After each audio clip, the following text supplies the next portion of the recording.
In the very fascinating, yet difficult story of Parshat Noach, one of the challenges to understanding what's going on is to understand the purpose of the Teva, the ark, that Noach was commanded to build. After all, as the Ramban points out, there was simply no way in the world that al pi derech hateva, in the rule of nature, the ship, the boat of the Teva, with the dimensions described in the Torah, could possibly have contained all of life and the food supplies needed to maintain it and Noach's family. Indeed, it's not even clear that in a naturalistic manner the boat could float at all and survive the flood as described.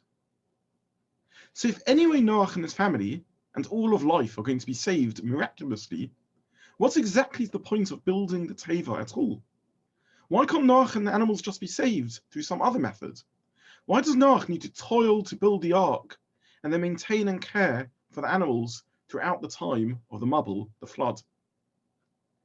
And I think the answer to the question is that we are being taught something about how to survive when there is a flood outside. After all, Noach is the first character to have to go into isolation, in quarantine, in his bubble with 7 other members of the family. And the Torah here is teaching us about how one survives such a situation. In a world full of robbery and violence, Noach is forced to live together with his family in his own area, his own space, but with responsibility to look after the whole of nature, the rest of the world, throughout the whole period of the mabul. And the way to survive the lockdown, the way to survive the quarantine, was because Noach had no time to dwell on himself and his own issues and his own challenges, but rather was forced to look outwards, to think of others, to care for the world around him, to look after the animals, and care for each other within his family.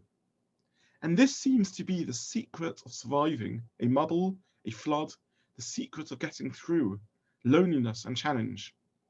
The ability that Noach had to get through it and rebuild a beautiful, wonderful world was by not focusing inwards on himself, but just by thinking, how can I help others? What difference can I make to them? How can I improve their lot?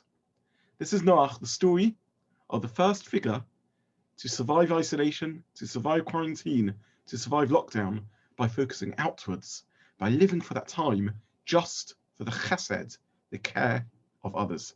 I wish you Shabbat Shalom. Good Shabbos.